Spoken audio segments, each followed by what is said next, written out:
Cannot play with them. Cannot win with them. Cannot coach with them. Can't do it. Welcome back to the Film Grinders podcast. Today, we're talking losers. I can't believe, Nick, you have a whole episode dedicated to me. You've been listening to a lot of Beck lately?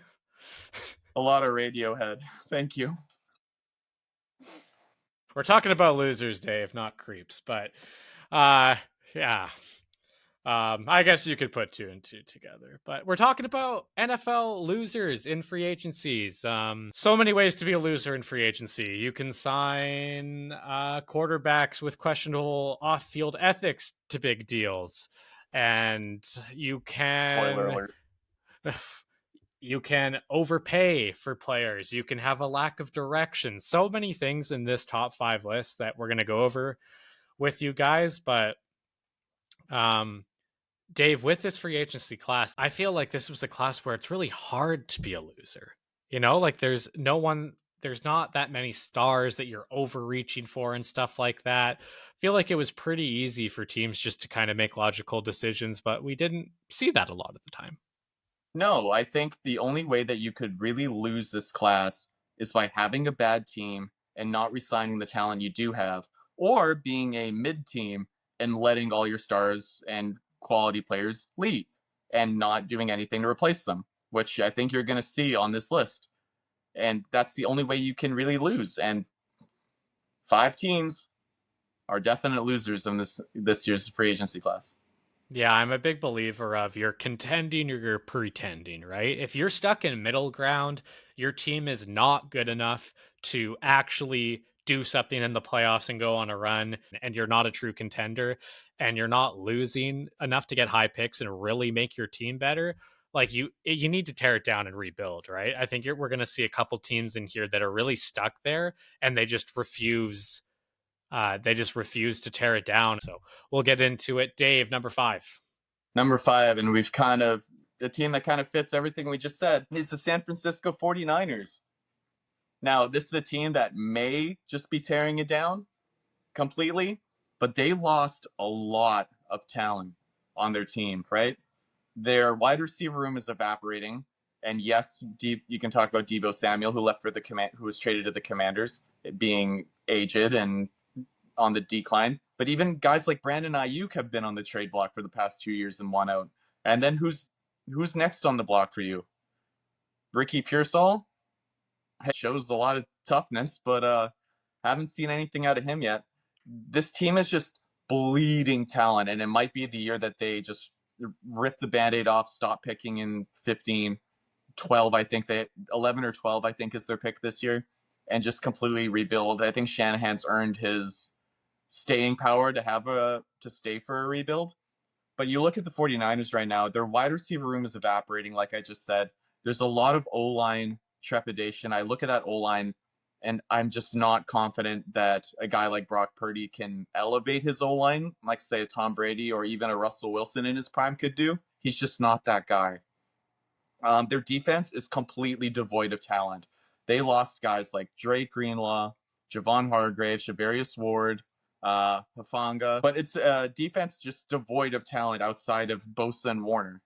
So if you look at this team and you just go through the top 53 players, where's the talent coming from? Where are you getting these wins? So I think they're just ripping it down and will eventually build it back up. And honestly, I thought that the Jordan Mason trade was really bad for them. Loved it for Minnesota, don't get me wrong, because for the exact reason that I think it's bad. Obviously, you have Christian McCaffrey. He kind of has injury concerns, in my opinion, and especially at a running back position and such a high volume where he's involved in both the passing, running game, pass pro, et cetera, he's going to get banged up, and you want to have a good rotation there. And I thought Jordan Mason was a great RB1B, honestly, if he continues trending this way. So you traded a young star as well. So I don't know what the heck is going on in San Francisco, but it looks like they're just ripping it at the seams, ripping it down to the studs. Yeah, this is an end of an era, right? Like, this team had their window and it failed, right? Twice. Yeah, really twice. It's over for them, right? Like, it is time to build from scratch. I think John Lynch and company have made it quite clear with their moves in free agency that they're done with this group, right? after a really disappointing season, after losing in the Super Bowl and being so close to getting a championship back to San Fran after so many years. It's over. One thing I will commend them on, obviously, they have gotten a lot worse. Thus, why they're number 5 on our list. At least they're tearing it down. There's going to be some teams kind of further down the list here where you're like, wow, they're just stuck in no man's land. One thing I will give them credit for is they have gotten really bad very quickly here, right? You looked at a team before all the injuries last year and everything happened, and you went, well, like this team is still a legit contender, especially with Shanahan at the helm and Purdy and all of these weapons. Now you go, oh my gosh, like this receiving core just went from one of the best in the league to, oh, okay. Like, especially with Ayuk likely on the move or holding out. Ricky Pearsall is your number 1. I like him. I actually think he's going to be a good player, but he's not ready to be a number 1 yet in any form, right? So that doesn't look good. You're now the edge of your defense looks terrible. You just lost Leonard Floyd. You have Bosa, and then you got question marks, right? You also lost Javon Hargrave. The middle of your defensive line looks really bad. Your secondary, you lost Chardavius Ward, who obviously needed to leave because of reasons of his own, right? So that's hard to control for them. But this team, yeah, like this is a team that's going to be a shell of themselves, and this is going to be a team that's really going from the bottom to the top again. And I really like John Lynch's process for the most part. Not perfect by any means, but usually logical in what he's doing, even if you disagree with it. This is going to be a new era in San Francisco. I really wonder what their direction is moving forward with Shanahan and everything. Is he going to want to stay with a team like this after this season? You don't know. And you look at the guys they brought in, like they brought in like 1 year kind of bridge players to just have 53 guys on their roster. I mean, Demarcus Robinson is fine as like a wide receiver 3, right? We saw that with the Rams. He was quasi-productive, but that's because he had Puka Nacua and Cooper Kupp above him. And now he doesn't have that. And him and Pearsall might be your 1 and 2. Big oof. Like, honestly, their biggest signing was Luke Farrell, who's, again, a fine tight end 2, maybe? He's a blocking tight end, really. Like, he's okay in the short passing game and quick game. But beyond that, as a former Jaguar, but he's not going to stretch the field at all. He's a good blocker, which is probably why they signed him to that deal in their zone run scheme. But like, sure. But beyond that, your top move, deal right? was Mac Jones. Why? I guess there were the rumors that Shanahan was in love with Mac Jones and then was strong-armed into taking Trey Lance. But if your top signings are Mac Jones, Demarcus Robinson, and Luke Farrell, you did nothing to improve anything. You didn't even raise the floor. Mac Jones was also terrible last year for Jackson. He's been terrible for 3 years. Well, no, I know. But like, if you look at the box score, sometimes it looks okay. Go and watch the games if you're really bored. If you have other stuff to do, guys, I would not recommend it because it's a waste of time. But if you're just bored and you want to take a look, watch the actual game. He looked horrendous. And then Brian Thomas would make a big play for him. He was not good. So, yeah, like I know they're bringing him in as a backup, obviously, for Purdy, but I think there's better guys to do that with. So, yeah, this franchise window shut. It's rebuild time here in San Fran. I feel no need to go and watch Mac Jones in Jacksonville. I've watched enough. I've seen enough. Yes, as a Patriots fan, you definitely have. I think you could argue it got worse in Jacksonville. So, anyway, Niners, not a powerhouse anymore. How quickly things change. And speaking of changes, let's go to number 4 on the list, Dave. So number 4, we have the Cincinnati Bengals. Now, I would argue nothing has changed. Everything has stayed the same. And that's not good when you have the worst defense in football. Now, I said at the end of our winners of free agency group that the cap is crap. But to invest all of your cap space into your QB, fine, get it. He's one of the best in the league, sure. But then in receivers, you're then on 2 receivers, and that's where all your money's going. why? It's just why? And you're looking at guys like Trey Hendrickson that are probably on their way out as well. You have a terrible O-line. Your defense is atrocious. Besides Chris Jenkins, you have no linebackers. Your secondary is fine, middling at best, but they can only cover for so long, especially with how dynamic QBs are trending this in the NFL. Everything stayed the same.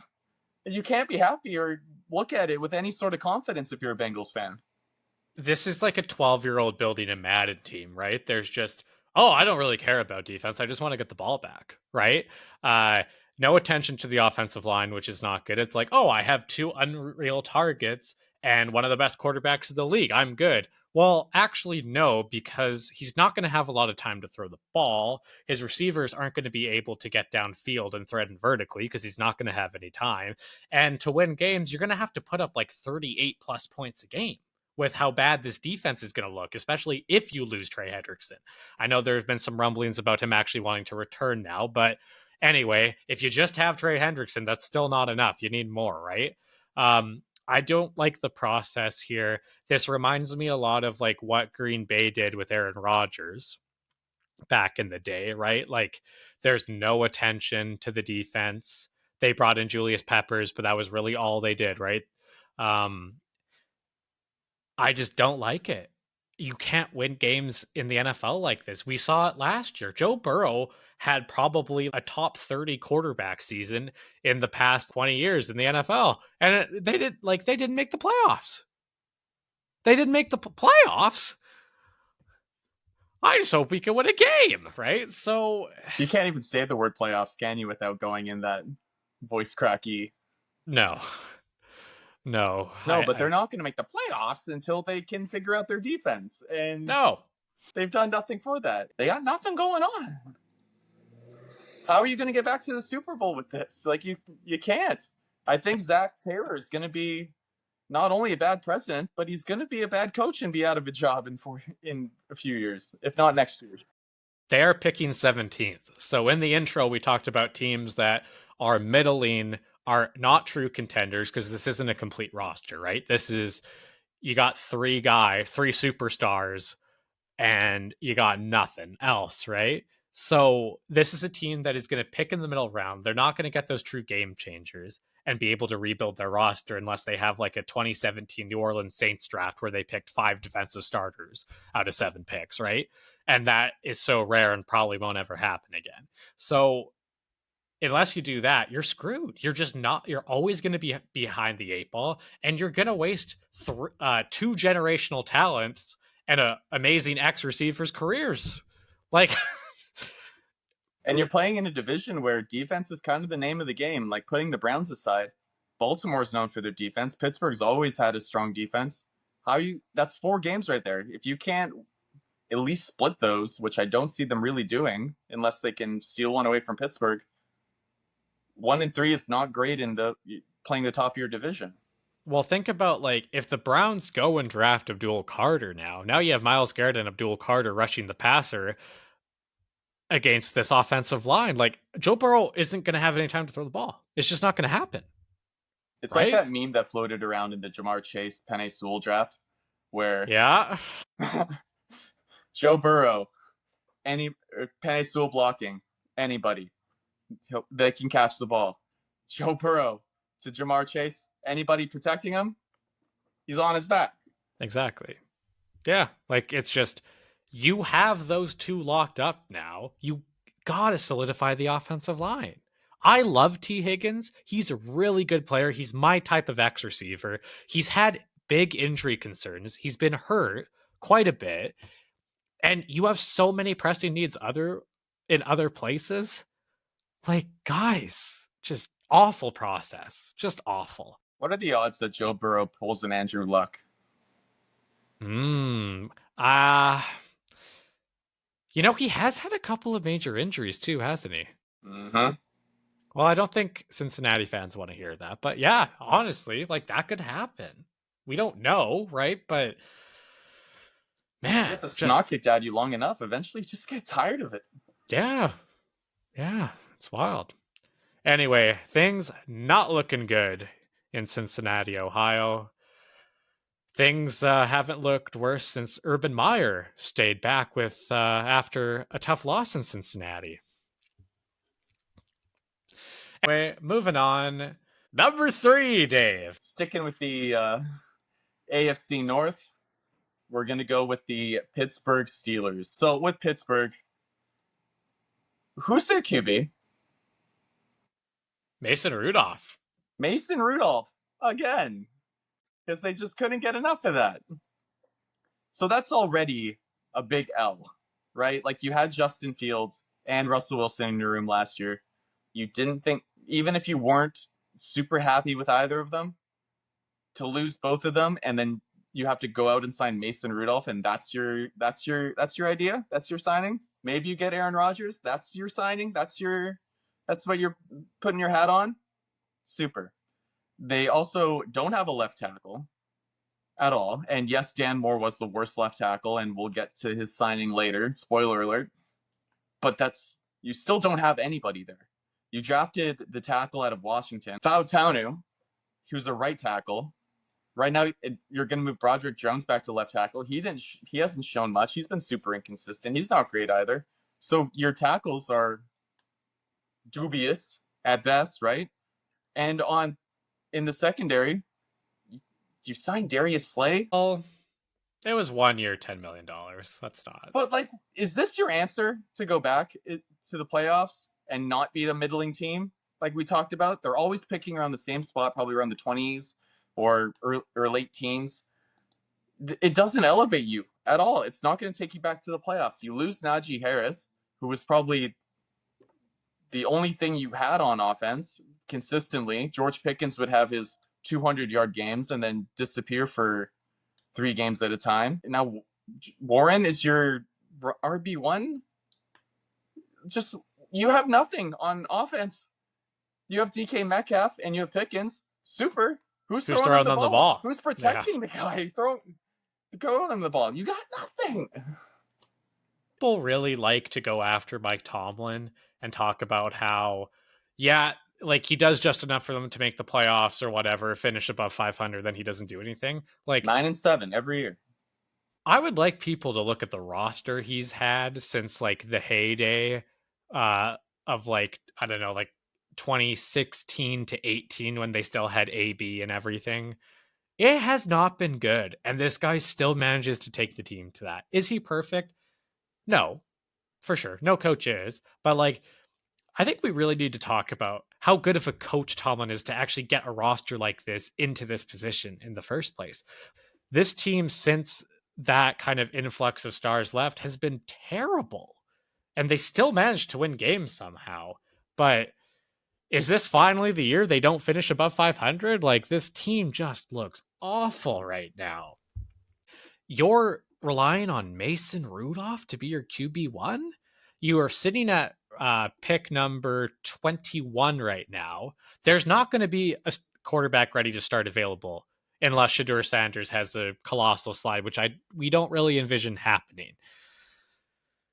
And even so, I don't think that guy's the answer. So you're just in a terrible position right now. If you don't get Aaron Rodgers, what are you going to do? Run the ball 40 plus times a game? You just signed DK Metcalf, or just traded for him, rather. And no O-line?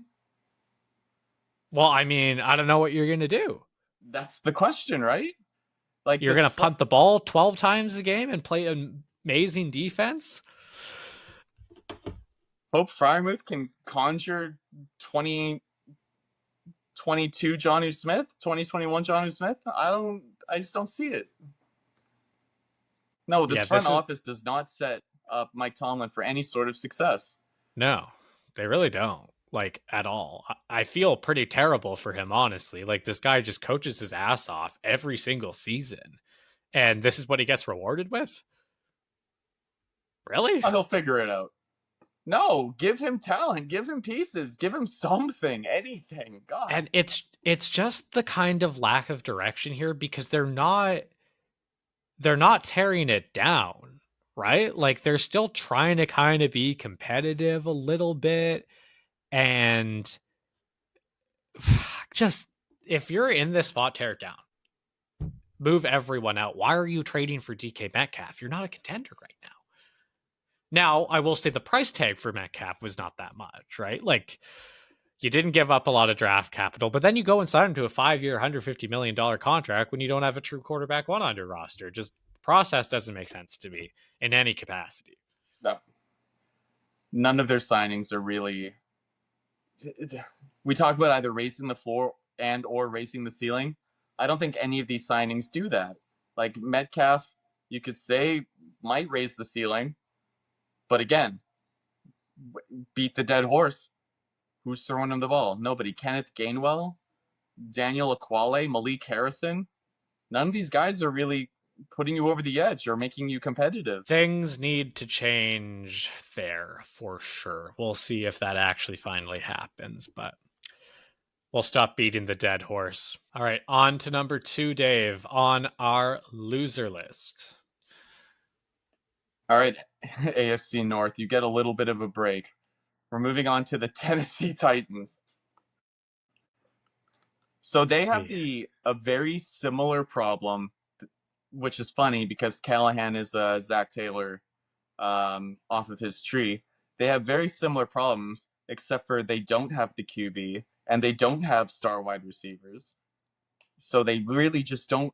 They're losing talent from the Vrabel days on defense and are not being coached up properly very well. They're not developing talent. They have no QB. Sure, they will probably. All signs are pointing to Cam Ward, so we'll see. Wide receiver. Whoa. Hold on. Dave, come on. They signed Brandon Allen and Tim Boyle to go alongside Will Levis. You're right. What a quarterback room. So sorry. What a quarterback room. What a quarterback room. Like, goodness gracious. They have no QB room outside of Brandon Allen. Receivers, they have Calvin Ridley. Beyond that, nothing. Traylon Burks has been a complete bust. They gave Dan Moore, by every metric that PFF can whip out, the worst left tackle to this huge, lucrative contract. And it looks like they were trying to improve their O-line. I just said Dan Moore, but then they signed 35-year-old Kevin Zeitler. He's good. He's a fine guard. Yeah, that's fine. Yeah. He's not your long-term solution at guard. I mean, it's only a 1-year deal, right? So, like... That's kind of the problem, though. Okay, so you put a Band-Aid on a broken bone. Yeah. You're not try not to get anything. Cam Ward killed, probably. Maybe. And the defense is just bleeding talent. Their D-line only has Simmons. They have nothing at edge after losing Landry, and I know that you're iffy at best on Landry, but he was their best edge that they had. Arden Key, I don't think good. so. I think Arden Key's pretty solid. He's fine. I don't know. He's not the kind of guy that you're like, oh, I can build a defense around him and Simmons. No, for sure not. No. And then just kind of like the Bengals as well. Like, your secondary is okay. It's not fantastic. And even then, if they play out of their minds, you have no one pressuring the QB outside of Simmons. I think Callahan's out after, if not this year, the year after, and they just give him the 3 years. But I don't see any sort of vision. I don't see any kind of upwards trajectory with this team. It doesn't look good to me. Yeah, I would tend to agree. I think I'm higher on their defense than you are. I think their defense actually isn't that terrible. Obviously, Simmons is an absolute dog and is unblockable most of the time. Then you have Devondre Sweat, who I think is actually a really good defensive tackle, really good against the run and can push the pocket against the pass. Sebastian Joseph Day, I think, is a solid addition for them. Sorry, re-signed. 1-year deal re-signed. So, like, their interior is good, and I think Arden Key's okay off the edge. But yeah, like, you're lacking that other rusher. L'Jarius Sneed had a really bad year last year after signing a big deal. I think that's not who he is as a player. I think he's a really good player, but I think you're an edge rusher away from having a really solid defensive unit, maybe a corner as well. But then you look at the offense and you go, oh my gosh, like, the offensive line is all middling except for Zeitler, who you just brought in, right? You just paid big money to Dan Moore, who is a middling tackle. Like, he's At young and best. there's room for improvement, but that's a lot of money to bank on this guy getting better when there hasn't been a lot of, you haven't really seen a lot. Tony Pollard's a solid back, but no one's going to be able to block for him, so it doesn't matter. You have Will Levis. I think Brandon Allen's probably your starter day one at this point as your quarterback. And then you have Calvin Ridley, who's good, but I don't know, you just double him. There's no other receivers on this team that scares you. Yeah, like, Callahan's probably out after this year. You would Like, think, right? Like, you can't win with this team. You just can't.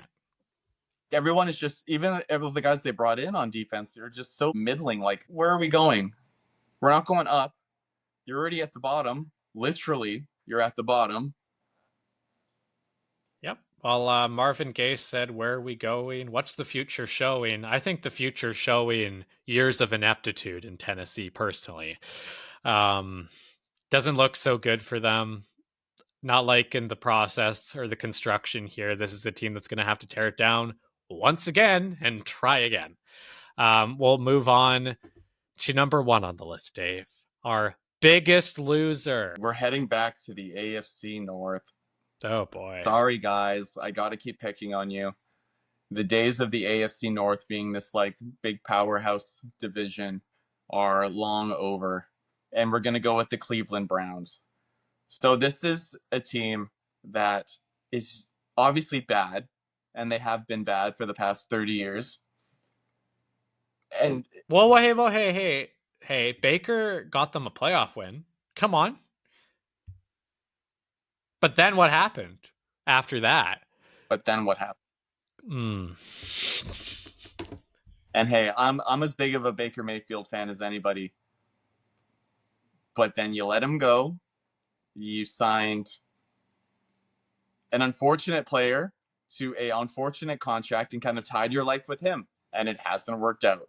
Extremely hasn't worked out. And what have you done to make that room better? You brought in Kenny Pickett.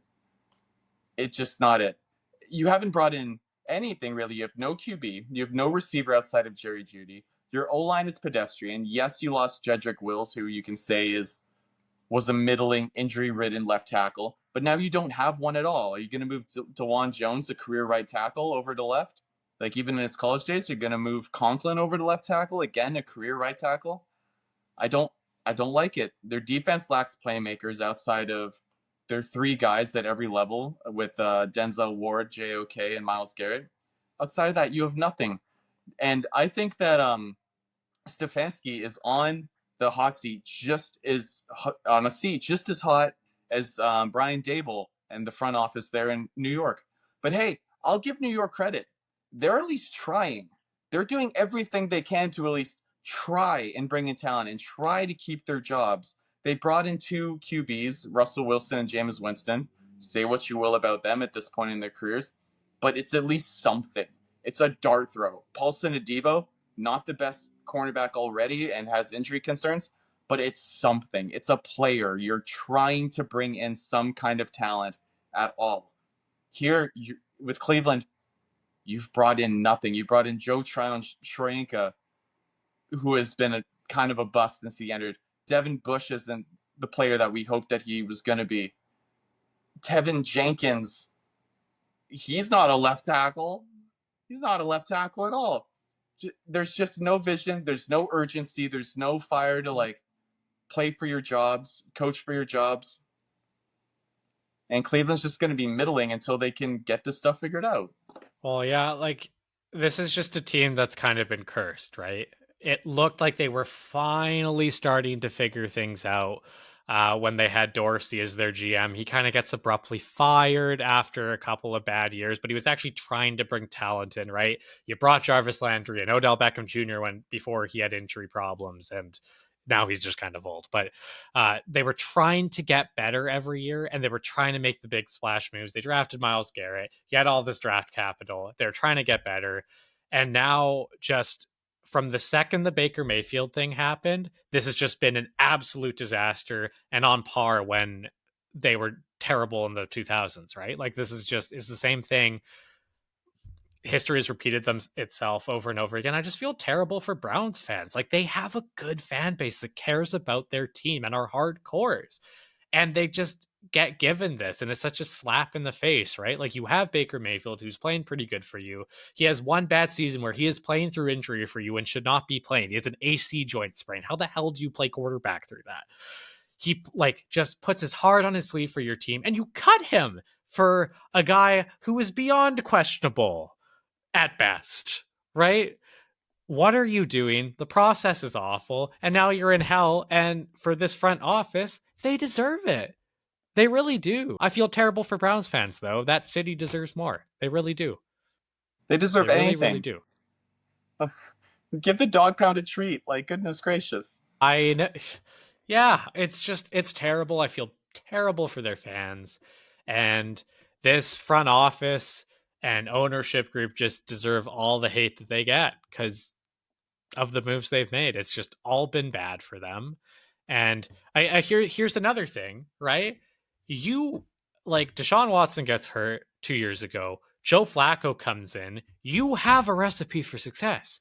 Power run game, Stefanski's run game that he likes so much. Play action pass with Joe Flacco. That's a stopgap until you find your guy.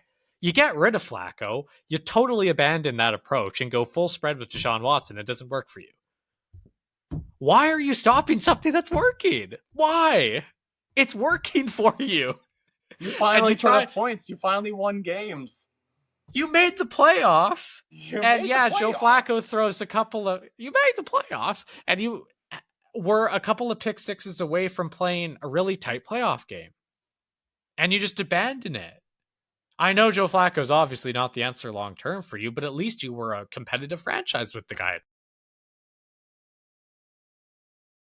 Just awful from this team. I really hope they get new ownership or at least a new management group that figures this thing out because the fans of Cleveland just deserve more.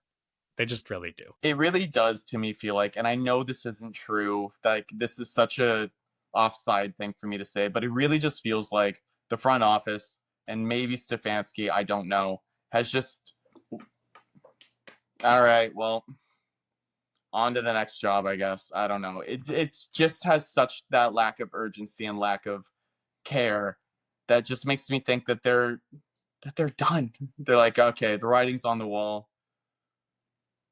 Or maybe it's just like arrogance because you fired Alex Van Pelt, who I think is also not a fantastic offensive coordinator. But at least he, with his system and under Joe Flacco, as you said, did fine. And when we got away from the Stefanski kind of spread West Coast to the old school, they won games. They put up points. They made the playoffs. Did terrible in the playoffs, but, you made it. And then you're betting your horse on your system and what you want to do. Well, it hasn't worked for 4 years. It's time. It's time for you to get out. Get out, leave right now. This is the end of you and me, is what Browns ownership should say to this front office and coaching staff. Agreed. We're also going to be done and we're going to get out and leave, but we will be back next week with another episode. Jake Hall is going to join us again next week. We're going to do a mock draft. We're going to have some fun, split the divisions up, little 3-guy mock draft here. Everyone loves a mock draft, so this will be fun. Dave, any closing sentiments here? Nope, nothing. I'm very excited for the draft now that we're just focused on Will Campbell's arm length, and that can just plague the headlines for New England fans for the next 3-4 weeks. I'm excited for the draft. I am too. Love that draft process. I really don't think there's anything quite like the NFL offseason, all the hype it gets compared to other sports leagues. So we're going to totally bank on that. Keep going with some content for you guys. We'll be back next week. Thank you again for joining us on the Film Grinders podcast. We will see you next time. Thanks, guys. Thank you for listening to the Film Grinders podcast. Make sure to follow us on all your favorite podcast platforms. From me and the guys, thank you. We'll see you next time.